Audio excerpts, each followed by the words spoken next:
Halo guys, di video kali ini saya akan mereview sebuah power supply low budget dengan harga yang murah meriah tapi nggak murahan dari brand Tripower Up. Ini adalah besutan terbarunya, yakni RS Series. Dan kalau kalian mendengar brand Raptor, mungkin kalian akan langsung memandang sebelah mata ya. Karena memang power supply-nya ini terkenal jelek. Banyak yang bilang power supply ini nggak rekomen, bisa jadi kembang api dan lain sebagainya. Tapi itu sebenarnya tergantung dari kondisi kalian juga ya. Input daya listrik di rumah kalian, apakah stabil atau enggak. Terus komponen yang kalian pakai, apakah TDP-nya terlalu tinggi seperti misalnya RX 580 atau yang lain-lain. Sedangkan power supply seperti ini jelas nggak diperuntukkan untuk dipakai maksimal ratingnya. Misal, untuk yang saya beli ini ratingnya 550 watt. Kalian paling hanya bisa memakai 50% dari 550 watt itu sendiri. Oh ya, dan FYI ada yang versi 650 watt juga ya.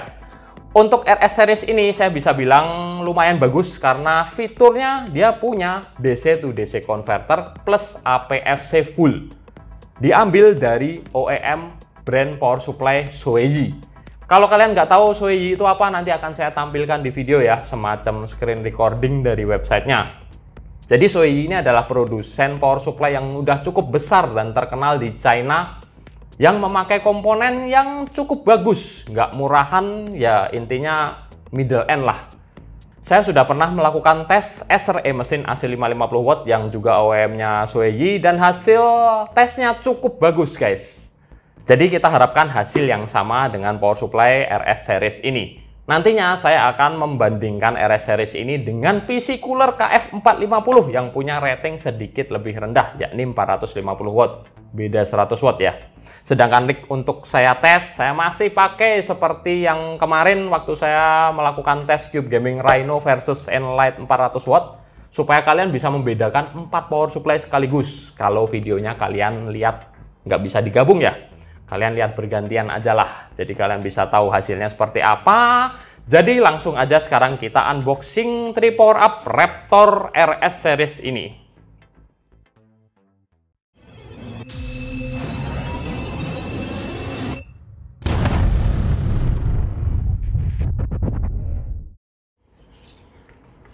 Pertama-tama kita mendapatkan sebuah user manual yang cuman selembar aja ya.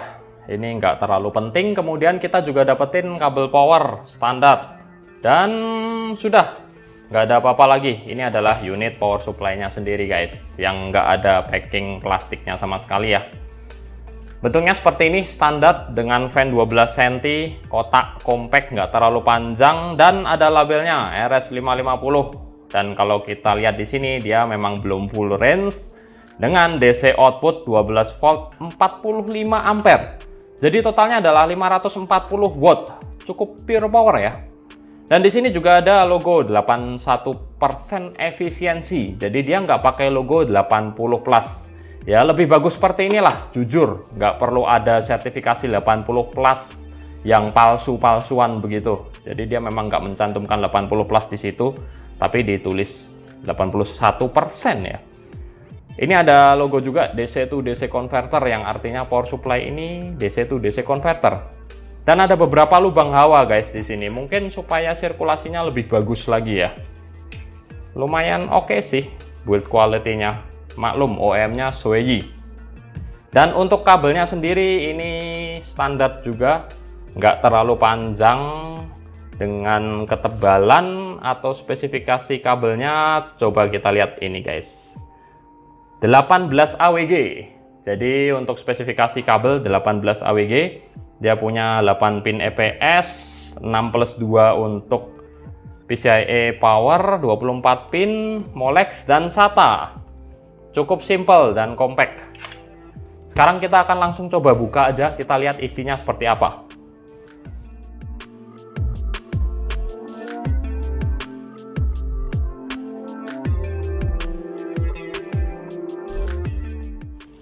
Oke, bagian dalamnya seperti ini, dan seperti biasa kita mulai dari fan yang ini memang khasnya Shoei ya. Saya pernah membuka dua power supply dengan OEM Shoei juga, yakni Paradox Gaming Neptune dan SRE mesin. Semuanya pakai model fan yang sama. Kemudian sama juga seperti SRE mesin AC 550 watt, dia memakai board warna hijau. Dan kemudian Kalau saya lihat sekilas di sini guys, ini banyak yang disunat dari versi OEM Shoei standarnya. Mungkin memang untuk menekan budget. Jadi kita mulai dari AC input dulu ya. Saya akan menjelaskan sebisa saya. Ini dia ada saklar kan di sini, lumayan bagus lah ya. Tapi sayangnya dia nggak ada komponen filter apapun di bagian depan ini. Jadi di garda terdepan ini nol. Dia langsung masuk ke board dan diterima oleh sekring dengan model kotak seperti kapasitor ini ya. Ini model sekring baru yang lumayan keren. Biasanya kan yang ada kacanya itu. Sayangnya di sebelah-sebelahnya ini kalian bisa lihat kosong, hampir seperti jalan tol. Padahal ini sebenarnya adalah MI filter yang bisa dipasangkan 2 lapis. Jadi dia filter ganda, tapi di sini nggak ada guys. Jadi ini kosong, langsung ke kapasitor 1 yang warna kuning ini. Dan ada ini seperti kapasitor Milar ini biasanya NTC thermistor ya. Kemudian langsung lari ke bridge rectifier atau dioda yang ada di sudut sini ini guys.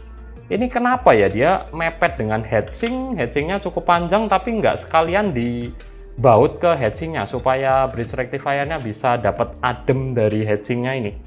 Nanggung banget guys, ini nggak dibaut, ada space kecil banget di sini, masih ada jaraknya. Oke, jadi kita langsung lanjut dari bridge rectifier ke kapasitor utama. Ini langsung kelihatan ya brandnya. Ini brand Samson. Semua power supply OEM Shoei yang sudah pernah saya buka juga memakai brand Samson ini. 220 mikrofarad, 400 volt, satu aja. Lanjut ke sini adalah rangkaian APFC yang punya IC controller, kemudian ada trafo terpisah yang kecil ini untuk mensuplai daya transistor power utama ini. Biasanya sih seperti itu ya. Kemudian transistor power utama ini ada heatsinknya yang panjang ini tadi, baru masuk ke trafo guys. Trafonya ada 2, satu ada trafo sekunder juga yang untuk mensuplai daya komponen internal power supply ini sendiri, termasuk IC-IC proteksi, kemudian ini ada octocoupler dan lain sebagainya. Keluar dari trafo di sini disambut dioda dan ini adalah tanda kalau power supply ini benar-benar DC to DC ya. Dia cuma pakai satu induktor toroid yang besar setelah keluar dari dioda penyearah arus. Biasanya ada 2, karena kalau group regulated dia keluarnya langsung bercabang 3 ya. 12, 5, dan 3. Kalau yang ini dari DC dikonvert lagi ke DC yang lain lewat rangkaian komponen elektronika yang ada di sini. Termasuk ini ada beberapa kapasitor sekunder ya, yang 3 diantaranya memakai solid kapasitor, kemudian yang kapasitor hijau ini mereknya ZTC campur dengan Samson juga sama. Dan setelah dilanjut dari sini keluar melalui output kabel yang ini keren juga guys, dia ada semacam soketnya begini, jadi bukan langsung disolder di boardnya ya kayak power supply low budget pada umumnya. Jadi terlihat lebih rapi dan mungkin lebih kuat juga harusnya dari tarikan eksternal.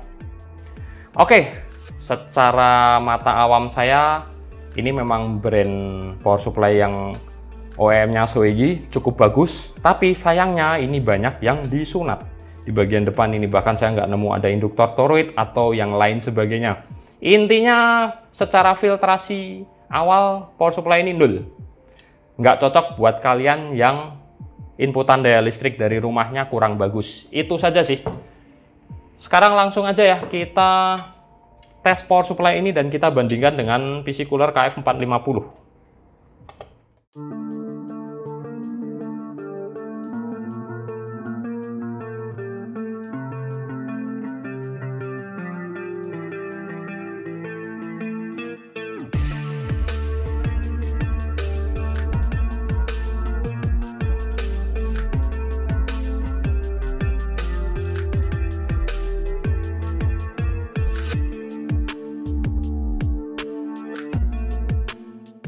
Test rig yang saya pakai ini nggak boros-boros amat kebutuhan dayanya. Prosinya Core i5 4670 Fit VGA card GTX 1660 Ti. Kita mulai dari kondisi nyala idle di Windows 10 ya. Di sini kalian bisa lihat output voltase 12 volt dan tarikan daya power meter di stop kontak dari kedua power supply. Untuk Raptor RS550, output voltase 12 voltnya terbaca di 12,32 sampai 12,33 dengan tarikan daya di power meter terbaca di kisaran 35-an watt. Sedangkan untuk pembandingnya, PC Cooler KF450 output 12 voltnya sedikit lebih over, yakni 12,44 volt. Tapi untuk tarikan dayanya KF450 jelas terlihat lebih efisien, karena cuma terbaca di kisaran 32 watt saja. Sekarang kita lanjut ke tes dengan kondisi full load trik saya. Simple aja ya, dengan menjalankan dua aplikasi benchmark sekaligus, Cinebench R20 dan Unigine Heaven. Dengan cara ini, CPU dan GPU load dijamin bisa mentok 100%. Di sini output 12 volt Raptor RS550 terbaca di 12,31, 12,32. Yang mana ini hampir tidak ada penurunan atau drop voltase sama sekali dibandingkan saat idle tadi. Dan untuk tarikan dayanya, power meter di stop kontaknya terbaca ada di kisaran 210 sampai 215 watt. Sedangkan kalau kita bandingkan dengan KF450, tarikan dayanya masih lebih ngirit guys. Ini terbaca antara 205 sampai 210 watt. Jadi soal konsumsi daya bisa beda sampai 5% lebih efisien. Kelemahan KF450 adalah output voltase yang drop dari 12,44 saat idle tadi sekarang menjadi 12,25, 12,26 volt. Tapi turun atau drop voltasenya ini pun masih tergolong bagus. Jauh dari batas normal 5% dari 12 volt alias 0,6 volt. Dan mungkin gitu aja ya sesi tes ini. Jadi tadi saya menemukan satu minus fisik dari power supply RS550, yakni kabel PCI Express Power yang terlampau pendek guys, cuman segini. Kalau kalian pakai casing MAT compact mungkin nggak ada masalah ya, tapi kalau casing kalian cukup besar, casing ATX mungkin perlu dipertimbangkan. Nah, kalau soal performa dari hasil tes tadi, menurut saya RS550 ini sangat stabil untuk output voltase 12 voltnya. Antara saat idle dengan load 200 watt nggak ada bedanya. Ya, thanks to DC converter yang nggak ada di PC Cooler KF450, di mana PC Cooler KF450 mengalami sedikit drop walaupun masih jauh dari batas toleransi. Tapi sayangnya untuk soal efisiensi daya, RS550 masih kalah tipis dibandingkan KF450 di load 200 watt. Kalian tadi bisa lihat selisihnya walaupun cuma sangat sedikit sekali ya. Oke, jadi mungkin gitu aja review power supply 3 power up Raptor RS550 kali ini. Saya Hendy pamit dulu dan makasih udah nonton.